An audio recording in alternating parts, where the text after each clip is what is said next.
महाराणा प्रताप और चेतक की कहानी भाग 1। भारत की वीर भूमि मेवाड़ में एक ऐसा राजा जन्मा जिसका नाम आज भी सम्मान और साहस के साथ लिया जाता है, महाराणा प्रताप। उनका जन्म 9 मई 1540 को कुंभलगढ़ किला में हुआ था। वे मेवाड़ के शासक राणा उदय सिंह द्वितीय के पुत्र थे। बचपन से ही प्रताप बहादुर, स्वाभिमानी और युद्ध कौशल में निपुण थे। बचपन से ही योद्धा। कहा जाता है कि छोटे से प्रताप तलवार और भाले से खेलने लगे थे। घुड़सवारी, तीरंदाजी और युद्ध रणनीति सब कुछ उन्होंने कम उम्र में सीख लिया था। लेकिन उनके जीवन में एक ऐसा साथी आने वाला था जो इतिहास में अमर हो जाएगा, चेतक। चेतक, वफादारी की मिसाल। चेतक कोई साधारण घोड़ा नहीं था। वो नीले रंग का, शक्तिशाली और बेहद तेज था। जब पहली बार प्रताप ने उसे देखा तो मानो दोनों के बीच एक अटूट रिश्ता बन गया।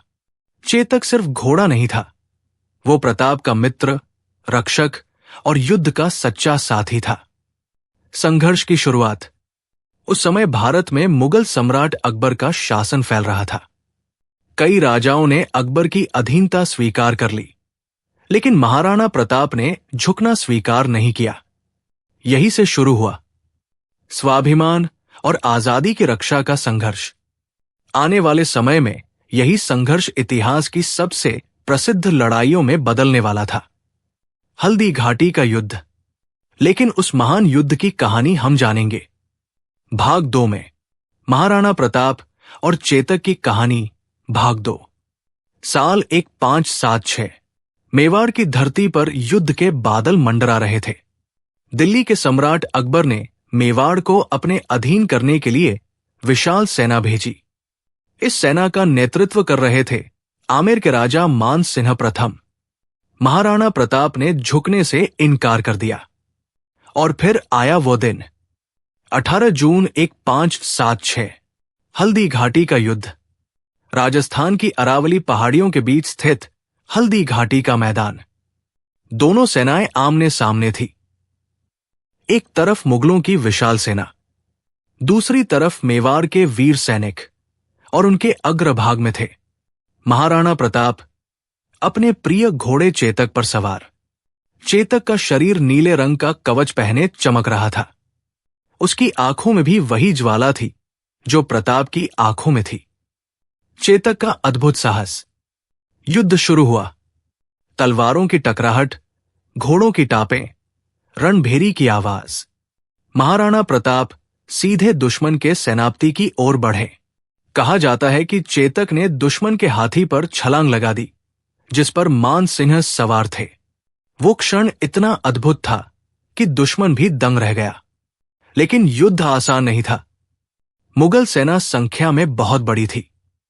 एक वीर साथी का बलिदान। युद्ध के दौरान चेतक गंभीर रूप से घायल हो गया। फिर भी उसने हार नहीं मानी। अपने घायल पैर के बावजूद चेतक महाराणा प्रताप को सुरक्षित युद्ध भूमि से दूर ले गया। एक छोटी सी नदी पार करते ही चेतक गिर पड़ा। महाराणा प्रताप ने अपने सबसे प्रिय साथी को अपनी गोद में थाम लिया। वो सिर्फ घोड़ा नहीं था, वो एक सच्चा मित्र था। उस दिन हल्दी घाटी का युद्ध भले ही निर्णायक जीत में न बदला हो, लेकिन महाराणा प्रताप और चेतक की वफादारी और साहस अमर हो गए। भाग 3 में जानेंगे युद्ध के बाद महाराणा प्रताप ने कैसे फिर से मेवाड़ को खड़ा किया। महाराणा प्रताप और चेतक की कहानी भाग 3। हल्दी घाटी के युद्ध के बाद हालात आसान नहीं थे। मुगल सेना ने मेवाड़ के कई क्षेत्रों पर कब्जा कर लिया था, लेकिन महाराणा प्रताप ने हार नहीं मानी।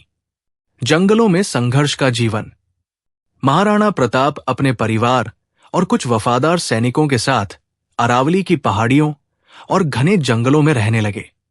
राजा होकर भी उन्होंने घास की रोटियां खाईं, कठिन जीवन जिया, लेकिन आत्मसम्मान नहीं छोड़ा।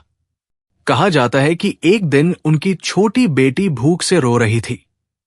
ये दृश्य देखकर प्रताप का हृदय द्रवित हो गया, लेकिन उन्होंने मुगलों की अधीनता स्वीकार नहीं की। भामाशाह का योगदान। इसी कठिन समय में उनके सच्चे सहयोगी भामाशाह आगे आए। उन्होंने अपनी सारी संपत्ति महाराणा प्रताप को समर्पित कर दी ताकि सेना को फिर से संगठित किया जा सके। ये सहायता मेवाड़ के पुनर्निर्माण की शुरुआत बनी। फिर से खड़ा हुआ मेवाड़। नई सेना तैयार हुई। गुरिल्ला युद्ध नीति अपनाई गई। धीरे धीरे महाराणा प्रताप ने मेवाड़ के कई क्षेत्रों को फिर से जीत लिया। उन्होंने नई राजधानी चावंड में स्थापित की और वहीं से शासन चलाया। हालांकि वे कभी मुगल सम्राट अकबर के सामने नहीं झुके। अमर विरासत। 19 जनवरी 1597 को महाराणा प्रताप का निधन हुआ, लेकिन उन्होंने अपने जीवन से ये सिखाया, स्वाभिमान और स्वतंत्रता किसी भी कीमत पर नहीं छोड़ी जानी चाहिए। महाराणा प्रताप और चेतक की कहानी सिर्फ एक राजा और घोड़े की नहीं है। ये साहस, वफादारी और मातृभूमि के प्रति अटूट प्रेम की कहानी है।